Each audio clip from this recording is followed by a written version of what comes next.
Bienvenue dans la salle du comité du Vieux Marseille, association qui a fêté, je crois, 100 ans, il n'y a pas très longtemps, et dont son président, M. Yves Davin, va essayer de nous rejoindre, mais aujourd'hui, il avait une obligation personnelle, mais il a mis à notre disposition ce lieu, parce que, comme pour la mairie de secteur, que je représente aujourd'hui, Mme Sophie Camard, je suis Christian Pellicani, premier adjoint, on est partenaire de cet événement. Et la mairie de secteur est partenaire de cet événement depuis de nombreuses années. On a le plaisir d'accueillir M. Koja dans ce lieu, où il est un peu chez lui quand même. Et en même temps, on est à la croisée des chemins, puisque ça fait la 18e année que la mairie soutient cet événement.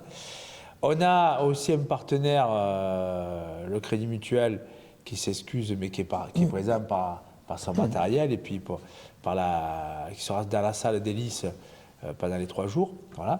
Et je voudrais simplement dire un mot sur le pourquoi de la présence de la mairie du 1-7. Et après, je donnerai la parole à M. Koja.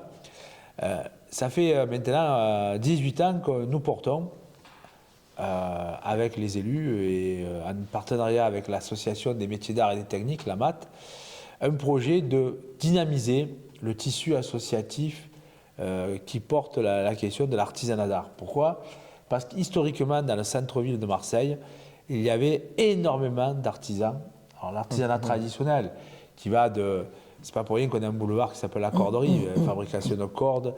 On avait des chapeliers, on avait des fabricants de meubles, des bénisteries, de la passementerie. On a eu aussi des vitraillistes. Et au fil des années, ce petit monde a évolué. Alors il y a ceux qui ont rencontré de grandes difficultés, et puis il y a les autres, nouveaux, qui sont arrivés.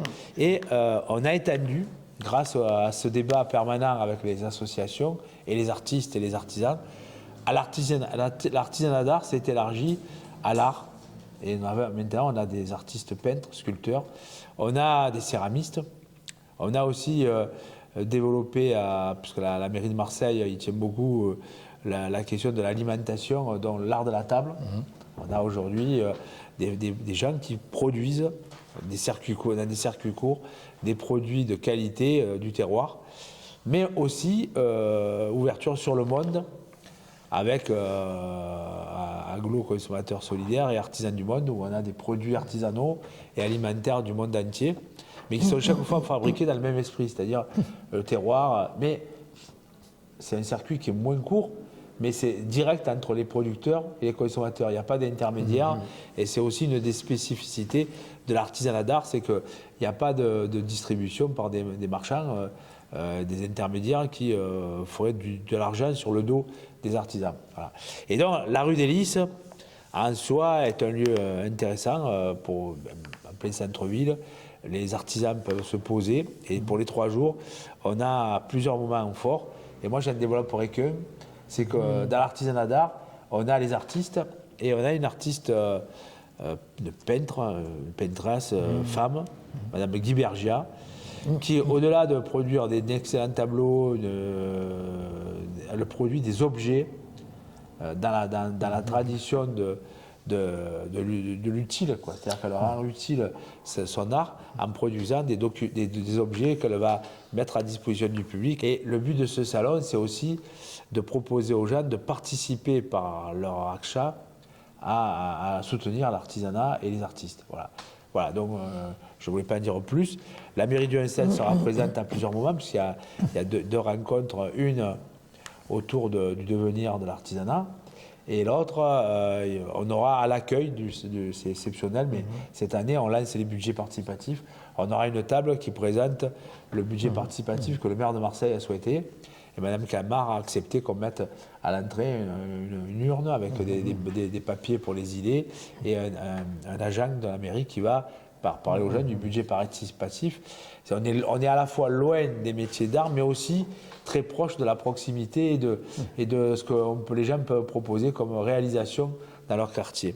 Et on voit bien que dans les 3 secteurs qui ont déjà proposé des réalisations, on est très surpris de l'imagination et de la capacité à faire des habitants. Voilà, cher Guy, en tant que président de la MAT, je te passe la parole. Voilà, donc Christian vous a exposé disons, ce que sera en gros, globalement, donc, ce que sera cette 18e édition des métiers d'art. Et puis, il a parlé donc des budgets participatifs. Alors, je reviens aussi sur d'autres choses. Là, le vendredi après-midi, donc, il y aura aussi la mairie du 7 a mis en place donc des visites guidées, suite d'ailleurs aux actions du SICA de ce secteur. C'est Madame Frédérique Dubois, d'ailleurs, qui est, disons, l'initiatrice de ces visites, elle-même est guide.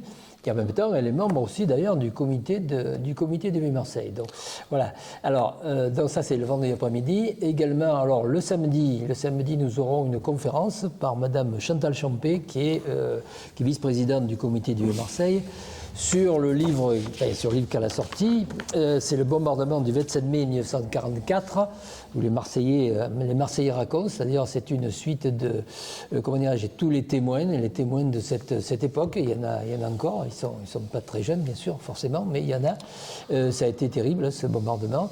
Et donc on fera une conférence à 15h, et il y aura un stand donc, du comité de Marseille, sur lequel seront en vente les livres du comité de Marseille, et notamment le livre sur le bombardement du 27 mai 1944. J'espère qu'il y aura du succès. Ce livre, vraiment, il le mérite pour l'avoir déjà vu. C'est vraiment c'est très intéressant. On rappelle des tristes, ce qui s'est passé à Marseille à la fin de la guerre, et c'était terrible. Bon, voilà. D'autre part, le samedi en fin d'après-midi, notre partenaire déjà depuis quelques années, l'école de musique Mélodie 7, va venir donc avec ses élèves, donc les élèves de Mélodie 7 vont présenter à leurs parents, qui seront présents bien sûr, les progrès qu'ils ont fait au niveau instrumental, c'est-à-dire aussi bien piano, guitare, il y aura aussi des chants, et peut-être même aussi de la danse. Voilà, donc ça, c'est pour les animations. Voilà, donc on espère évidemment que cette 18e édition soit un succès. Christian vous l'a dit, c'est toujours difficile par rapport à ces artisans là, qui sont des mono-entrepreneurs, qui ont des difficultés. C'est d'ailleurs le pourquoi de la création de la MAT, pour les aider.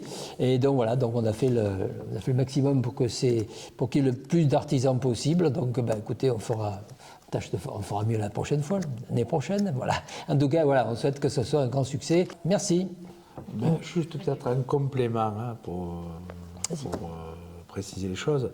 On a une particularité cette année. Il y aura une animation continue d'une céramiste qui s'appelle Madame Ulysse, qui fait des objets en céramique particuliers. C'est la technique du raku. Mais elle va mettre en place une activité récurrente de montage de bijoux, d'animation pour les adultes et les enfants. Et parallèlement, on aura 2 stands de bijoux d'art. Une qui est plutôt africaine et touareg, et de l'autre côté, une jeune marseillaise qui fabrique sa propre ligne de bijoux. Et le dernier mot, c'est sur les céramistes. On a maintenant fidélisé un certain nombre de céramistes. Et l'originalité de cette année, l'année passée, on avait accueilli un fabricant de santons. Cette année, on a carrément quelqu'un qui met un concours de crash.